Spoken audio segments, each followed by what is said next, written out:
आपके सांस लेने और सोचने की प्रक्रिया और आपके सूंघने की क्षमता समय के साथ कम हो जाती है और सिस्टम में ये देर तक रहता है। पक्के तौर पर ये बीमारियों की दुकान है।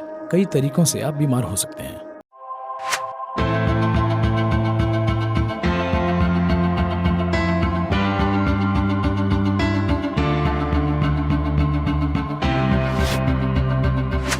अगर आप कंदमूल वाली सब्जियां ज्यादा खाते हैं, जैसे कि आलू और ऐसी अन्य सब्जियां, आपके पेट में नाभि के नीचे गैस बनेगी।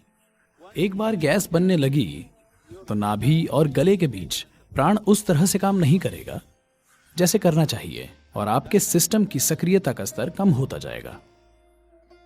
सब्जियों में कुछ चीजें जैसे कि मूली की उन सब्जियों में से एक है जो जमीन के नीचे उगती हैं और फिर भी पॉजिटिव हैं। गाजर, मूली, बाकी सभी कंदमूल वाली सब्जियां जैसे कि आलू और इसके जैसी सब्जियां जीरो प्राणिक होती हैं, लेकिन ये तमस पैदा करती हैं। तमस का मतलब है ये आपके अंदर जड़ता पैदा करती हैं।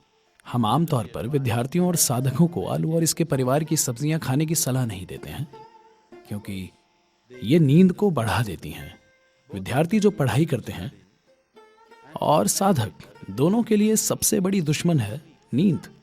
अगर आप आंखें बंद करके बैठें, अगर आप किताब खोलें, किताब सुलाने के लिए बहुत अच्छी चीज है कि नहीं?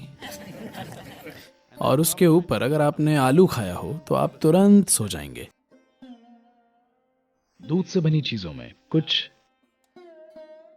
एंजाइम्स होते हैं जिनका इस्तेमाल आजकल कपड़ा चिपकाने वाले पदार्थों को बनाने के लिए किया जाता है। ये पदार्थ पानी में घुल नहीं पाते, तो जब आप बहुत सी दूध से बनी चीजें खा लेते हैं, ये आपके मलाशय में जाकर चिपक जाता है। तो जो मल आसानी से सिस्टम के बाहर निकल जाना चाहिए वो बाहर नहीं निकलता। दूध से बनी चीजें खाने से आपके शरीर और मन की सतर्कता कम हो जाती है। कम से कम जो दक्षिण भारत से हैं, उन्होंने आपको स्कूल में भी बताया होगा कि अगर आप दही चावल खाते हैं तो आपको नींद आ जाएगी। आया ना? अगर किसी को नींद आ रही है तो दक्षिण भारत में कहते हैं तैर साधन सामटू अंदिया। सबको पता है ये आपको सुस्त बनाता है, लेकिन शिक्षक भी खाते हैं। यही समस्या है।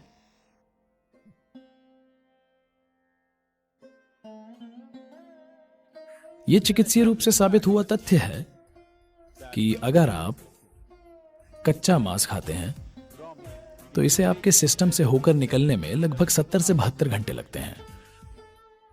अगर आप पका मांस खाते हैं तो इसे सिस्टम से निकलने में 50 से 54 घंटे लग जाते हैं। अगर आप पका हुआ शाकाहारी खाना खाते हैं तो इसे सिस्टम से निकलने में 24 से 30 घंटे लगते हैं। अगर आप कच्चा शाकाहारी खाना खाते हैं तो इसे सिस्टम से निकलने में 12 से 15 घंटे लगते हैं।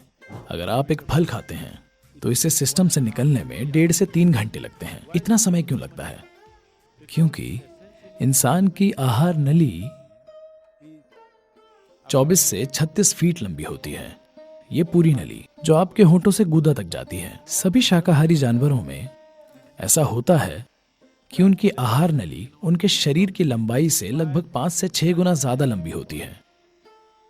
सभी मांसाहारी जीवों में ये शरीर की लंबाई से सिर्फ 2.5 से 3 गुना लंबी होती है। या दूसरे शब्दों में, मांस खाने वाले सभी जीवों में आहार नली बहुत छोटी होती है।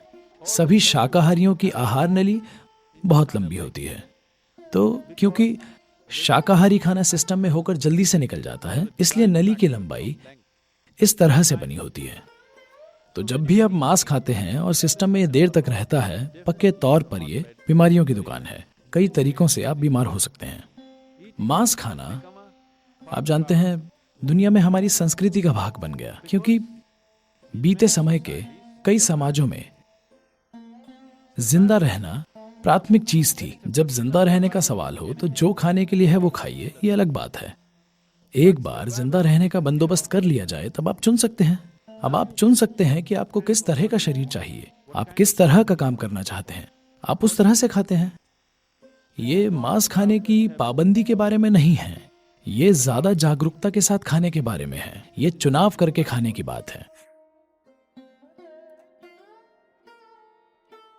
यौगिक परंपरा में अगर आप कुछ पकाते हैं तो ज्यादा से ज्यादा 1.5 घंटे में आपको इसे जरूर खा लेना चाहिए। अगर कुछ विशेष तरह के आइटम हैं तो 4 घंटे तक ठीक है, उसके बाद आपको इसे नहीं छूना चाहिए। इससे फर्क नहीं पड़ता कि कितना स्वादिष्ट है, कितना अच्छा है। आप कुछ नहीं छूते क्योंकि तब सिस्टम में गैस पैदा होती है। गैस पेट में ही नहीं जिसे आप साफ तौर पर महसूस करेंगे, बल्कि आपके पूरे सिस्टम में गैस बनेगी जो आपकी प्राण वायु के खिलाफ काम करेगी। इसका मतलब है आपके सांस लेने और सोचने की प्रक्रिया और आपके सूंघने की क्षमता समय के साथ कम हो जाती है। ये तीनों चीजें आपके उत्साहपूर्ण रहने के लिए बहुत जरूरी हैं।